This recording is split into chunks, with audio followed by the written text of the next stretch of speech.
네, 안녕하십니까? 오늘 말씀은 에스겔 19장 말씀을 읽겠습니다. 요절 말씀은 19장 10절, 내 피의 어머니는 물가에 심겨진 포도나무 같아서 물이 많음으로 열매가 많고 가지가 무성하며. 에스겔 19장은 하나님께서 두 마리 암사자가 나옵니다. 여호와 아스 왕 여호야긴 왕을 지칭하기도 하고, 좀 더 구체적으로 어, 요시야 왕의 부인, 또 5장의 사자는 여호야김의 부인으로 보는 견해도 있습니다. 포도나무는 남유다의 마지막 왕인 시드기야를 지칭을 합니다. 1. 너는 이스라엘 고관들을 위하여 애가를 지어. 이제 하나님께서 남유다 고관들을 위해서 애가를 부르라고 하십니다. 에스겔서는 총 3편의 애가가 나오는데, 첫째 19장에 나오는 애가, 두 번째는 26, 27, 28장 12절에서 19절에 나오는 드로에 대한 애가가 있습니다. 또 세 번째 32장에 나오는 애굽에 관한 애가입니다. 이제 그 본문 남유다에 대한 애가는 백성들 스스로가 자처한 심판을 그리고 있습니다. 다윗은 물가에 심은 포도나무 같이 주위 사람을 떨게 하는 사자와 같이 좀 하나님 앞에서 통치를 했습니다. 그러나 다윗의 후대 왕들은 하나같이 하나님의 뜻을 버리고 사람들에게 붙잡힌 사자요, 꺾이고 말라붙어 불에 탄 포도나무 같은 불쌍한 신세가 되었습니다. 남유다의 애가는 선지자가 암담한 현실을 눈앞에 두고 그 다음에 애가로 표현한 것으로 하나님의 마음이 그대로 드러나 있습니다. 이 부르라 내 어머니는 무엇이냐, 암사자라. 그가 사자들 가운데서 엎드려 젊은 사자 중에서 그 새끼를 기르는데, 유다 나라에서 새끼를 기릅니다. 3. 그 새끼 하나를 키움에 힘있는 젊은 사자가 되었습니다. 먹이 물어뜯기를 배워서 사람도 삼킬 수가 있는 그런 사자가 된 것입니다. 그런데 이 사자가 힘이 생기니까 사람을 자꾸 못 살게 굴고 사람을 삼키는 사고를 치는 것입니다. 그래서 사람들이 이 사자를 잡기 위해서 어, 이방이 듣고 함정으로 그를 잡아 갈고리에 깨고 끌고 애굽으로 잡아갑니다. 그러니까 요시야 왕과 부인 사이에서 그 3명의 아들이 있었지 않습니까? 18대 첫째 왕인 여호야김, 또 17대 둘째 왕인 여호아스, 20대 시드기야, 이 세 아들이 있었고, 그러나 여호야김의 아들의 19대 여호야긴 손자가 있었습니다. 그런데 요시야가 죽은 후에 첫째가 아니라 둘째 여호아스가 17대 왕이 됩니다. 그런데 이 젊은 그 사자가 왕이 된 후에 사람들을 자꾸 못 살게 굴고 막 사람을 삼킵니다. 그러다가 이런 폭정으로 3개월 만에 애굽의 17대 여호아스가 바롯느고에게 끌려가 그곳에서 죽는다는 것입니다. 열왕기하 3장 23장 30절 33절, 바롯느고가 그를 하맛 땅 리블라에 가두어 예루살렘에서 왕이 되지 못하게 하고, 또 그 나라로 은 100달란트와 금 1달란트를 벌금으로 내게 하고, 14. 바롯느고가 요시아의 아들 엘리야김을 그의 아버지 요시아를 대신해서 왕으로 삼고, 그 이름은 거쳐 여호야김이라고 하고, 여호아스는 애굽으로 잡아갔더니 그가 거기서 죽으니라. 그리고 이제 바롯느고는 이제 첫째 아들 18대 여호야김을 유다 왕으로 이제 11년 세웁니다. 이 여호야김은 부인과 사이에 19대 여호야긴을 낳습니다. 암사자가 기다리다가 소망이 끊어진 줄 알고 그 새끼 하나를 또 골라 젊은 사자로 키웠더니 16 젊은 사자가 되매 여러 사자 가운데 왕래하여 먹이를 물어뜯기를 배워 사람을 삼키며 그의 7 그의 궁궐들을 헐고 성읍들을 부수니 그 우는 소리로 말미암아 땅과 그 안에 가득한 것이 황폐한지라. 이 여호야긴 젊은 사자도 못된 짓을 너무 많이 해서 결국 성이 황폐하기까지 했다는 것입니다. 그래서 8절 이방이 포위하고 있는 지방에서 그를 치러 와서 그를 위해서 그물을 치고 함정에 잡아 그 우리에 넣고 갈고리를 꿰서 끌고 이번에는 이제 바벨론 왕에게 잡혀가서 그를 옥에 가두고 그 소리가 다시 이스라엘 산에 들리지 않게 하려 함이라. 그래서 이제 19대 여호야긴 왕이 3개월 만에 왕이 된지 바벨론으로 포로로 인질로 끌려가는 것입니다. 열왕기 하 25장 27절 30절을 보면은 감옥에 갇히게 된 후 37년이 지나 풀려나게 됐지만 그도 다시는 예루살렘으로 돌아가지 못합니다. 결국 하나님께서 뭔가 그래도 유다 말기에 어지러운 상황 속에서 또 몇 번의 참 회복할 수 있는 기회를 주셨다는 것입니다. 그런데 이 젊은 사자가 정말 잘하려고 했으면 잘 섬길 수가 있었고 또 젊은 기운으로 하나님께 하나님께 사용되어서 이 환난의 날을 하나님을 불렀을 수 있다는 것입니다. 그런데 이 여호아스나 여호야기는 자기가 왕이 되자마자 하나님께 나가지 않고 오히려 왕위를 이용하여 자기 부유를 취하고 자기 것만 잘 먹고 잘 살려고만 했지 환난의 날에 하나님께 나가 하나님의 도우심을 구하고 백성들을 들여다보는데 전혀 관심이 없었다는 것입니다. 자기 아버지 요시아와는 너무나 다른 모습을 보여준 것입니다. 그래서 하나님이 회복할 수 있도록 주신 좋은 기회를 다 날려버렸다는 것입니다. 여기에는 또 누구의 책임입니까? 요시아 왕과 여호야김은 최소 10년 이상의 왕 노릇을 한 사람들입니다.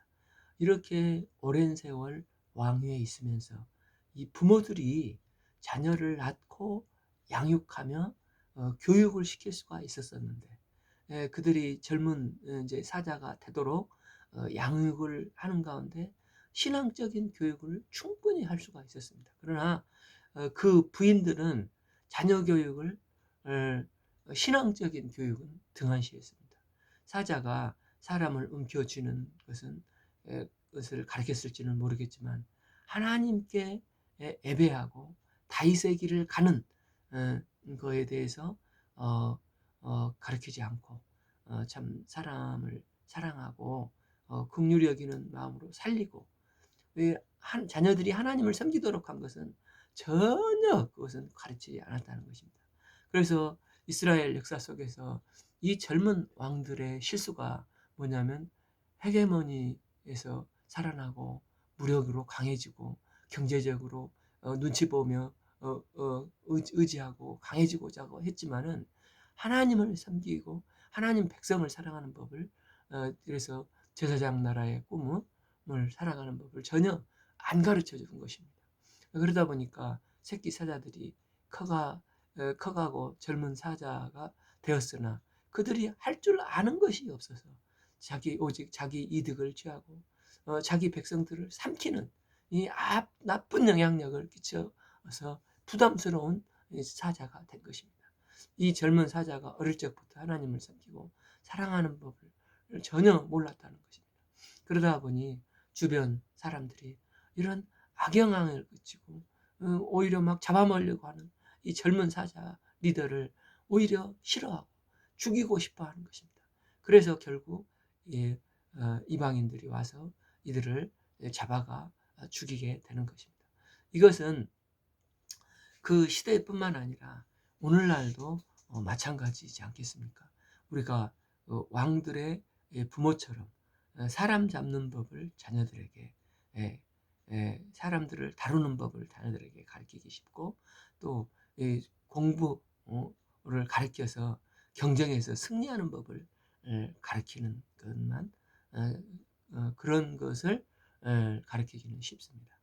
그러나 먼저 하나님의 사람으로 사는 법, 예배드리는 법, 또 정말 한 영혼을 하나님의 마음으로 사랑하는 법을 가르쳐야 하겠습니다. 개혁의 기수인 요시야 왕은 본인은 종교 개혁을 하고 주와 복음을 위하여 영적으로 훌륭한 일을 많이 한 유다의 마지막 개혁의 등불이었지 않습니까? 그러나 자녀 교육은 완전히 실패했습니다. 요시아의 아들들이 세 명이 왕이 되고 손자가 왕이 되는 놀라운 축복을 받았지 않습니까? 요시아의 아들들 여호아스, 여호야김, 시드기야가 그의 아들들입니다. 이들은 하나같이, 그런데 엉망이지 않습니까? 때문에 요시아 왕도 본인은 잘했을지는 몰라도 여호야김은 큰 아들인데도 17대 둘째 여호아스에 밀려서 또 첫째가 18대 왕이 되는데 전혀 기대할 만한 왕이 되지 못한 것입니다. 그러니 그도 아들을 낳았으나 여호야긴을 아무런 신앙 교육이 되지 못해서 젊은 미친 사자같이 되게 되었다는 것입니다. 결국은 잘 아는 사람이나 못하는 사람이나 자녀 교육에는 다 실패해서 결국 이스라엘이 자녀 교육 실패로 이스라엘이 망하는 것으로 나간다는 것입니다. 그러면서 이 19장에서 이스라엘 잘못이 무엇입니까? 하나님께서 이렇게 긴 시간을 주셨을 때 선지자들의 말을 듣지 않고 올바른 영적인 가치관을, 역사관과 신앙관을 자식들에게 물려줬어야 되는데 이걸 물려주지 못했다는 것입니다.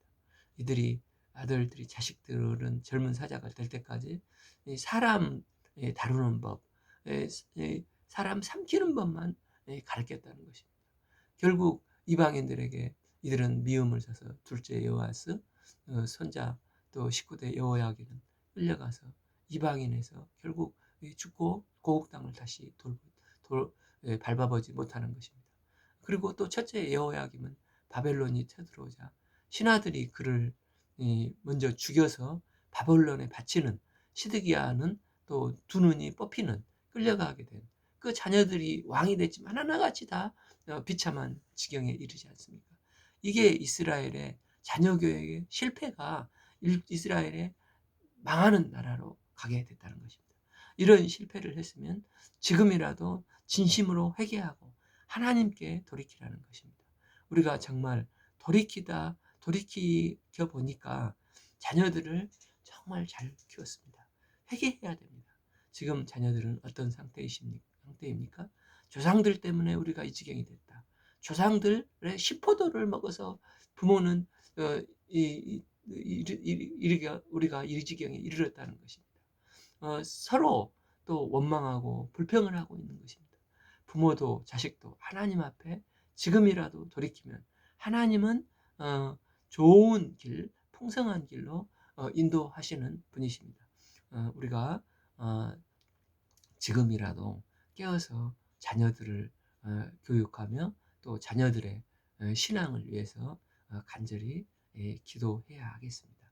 계속해서 하나님께서 말씀하신 포도나무 비유는 바로 남유다의 마지막 왕인 시드기야를 지칭을 합니다. 내 피의 어머니는 물가에 심겨진 포도나무 같아서 물이 많음으로 열매가 많고 가지가 부성하며 11 그 가지는 강하여 권세 잡은 자의 규가 될 만한데 그 하나의 키가 굵은 가지 가운데 높았으며 많은 가지 가운데서 뛰어나 보이도다. 12 분노 중에 뽑혀서 땅에 던짐을 당하며 그 열매는 동풍에 마르고 그 강한 가지는 꺾이고 말라 불에 탔더니 13 이제는 광야 메마르고 가물이 든 땅에 심어진 바 되고 14 불이 그 가지 중에 하나로부터 나와 그 열매를 태우니 권세 잡는 자의 규가 될 만한 강한 가지가 없도다 하라. 이것이 애가라. 후에도 애가가 되리라. 이는 그 남유다 마지막 왕 시드기야가 바벨론으로 끌려가고 유다가 완전히 멸망한 것을 말씀하시는 것입니다. 열왕기하 25장 7절, 그들이 시드기야의 아들들을 그 눈앞에서 죽이고 시드기야 두 눈을 빼고 또 쌀로 그를 결박하여 바벨론으로 끌고 갔더라. 하나님께서 함께 하셨던 이스라엘은 참 거룩한 백성, 택하신 족속으로서 이 복 있는 민족으로, 이 살과 실과가 많고 가지가 무성한 물가에 심은 심겨진 나무처럼, 또 포도나무 열매 맺는 포도나무처럼 되었습니다. 시편 1편 3절, 그는 시냇가에 심은 나무가 철을 따라 열매를 맺으며 그 앞에 잎사귀가 마르지 아니함 같이 그가 하는 모든 일이 다 형통하리로다. 그러나 그들이 하나님을 떠났을 때 비틀어진 이 포도나무처럼 되어 하나님의 이 불쏘시개의 심판을 패할 수밖에 심판을 받을 수밖에 없었다는 것입니다. 이스라엘이 이 지경이 되기까지는 다양한 원인들이 있습니다. 16장에서는 우상숭배 때문이라고 했습니다. 17장은 하나님을 의지하지 않고 보이는 두 마리의 독수리 사이에서 오락가락 의지하고자 줄타기하며 사람을 의지했던 그렇게 된 것입니다. 18장은 또 조상 탓을 했기 때문에 그렇다는 것입니다. 죄는 자기가 지으면 자기가 책임지는 것입니다. 19장은 또 자녀 교육의 실패가 이런 비참한 지경에 이르렀다는 것입니다. 결국 이런 문제들을 해결하지 않고 하나님 앞에서 치열하게 이 문제들을 고민하고 기도하고 하나님의 도우심으로 해결할 때 이 문제들을 극복을 하고 하나님의 복을 받을 수 있는데, 그러나 유다는 이런 것을 등한시하고 또 회피하고 지금의 장로들처럼 지금 현실적인 문제만 우선 극복하려고 하다 본질적인 것을 해결치 않았을 때 결국은 하나님의 심판을 받게 됐다는 것입니다. 하나님 앞에 하나님과 함께 하셨던 유다는 젊은 사자와 같았습니다. 그들에게는 큰 권세가 있었습니다. 그러나 유다는 자신들의 힘이 하나님으로부터 나온 것임을 망각하고 스스로 교만해진 것입니다. 지금 장로들이 에스겔을 찾아와서 이 지경에 이르게 된 근본 원인을 찾아서 치료해야 한다고 치료를 해야 했습니다. 그러나 그들은 에스겔의 말을 듣지 않고 그냥 목전의 위기만 지금도 넘기려고 하고 있는 것입니다. 예수님은 말씀하셨습니다. 요한복음 15장 15장 5절, 나는 포도나며 너희는 가지라. 그가 내 안에 내가 그 안에 거하면 사람이 열매를 많이 맺나니 나를 떠나서는 너희가 아무것도 할 수 없음이니라. 우리가 원인을 찾고 근본적인 원인을 찾고 회개함으로 지금이라도 회개할 때 하나님과의 바른 관계성을 맺고 하나님께서 우리에게 주신 뜻과 소원을 이루어 하나님의 영광을 드러낼 것을 믿습니다. 우리가 무엇보다도 하나님과 바른 관계성을 맺는 이 포도나무 가지가 되어 열매 맺는 삶이 될 수 있기를 기도합니다. 오늘 말씀은 그 에스겔 19장을 읽겠습니다. 좀 죄송한 말씀인데 저희 그 아내가 좀 오늘부터 한 일주일 정도 병원에 부인병으로 조그만한 작은 근종 한 3cm 정도 되는데 이 수술을 예약을 해서 지금 코로나 정책으로 보호자가 병원에서 나올 수가 없습니다. 그래서 한 4, 5일 정도 병원에서 함께 병 간호를 해야 될 것 같습니다. 그래서 이번 주는 오늘 말씀으로 하고 매일 그 한 말씀씩을 보내드리는 걸로 하겠습니다. 저희 아내가 수술을 통해서 온전히 회복되어 건강이 회복될 수 있도록 짧게라도 중보기도 부탁드립니다. 그리고 말씀 증거하지 못한 것을 죄송하게 생각하고 양해를 구합니다. 감사합니다.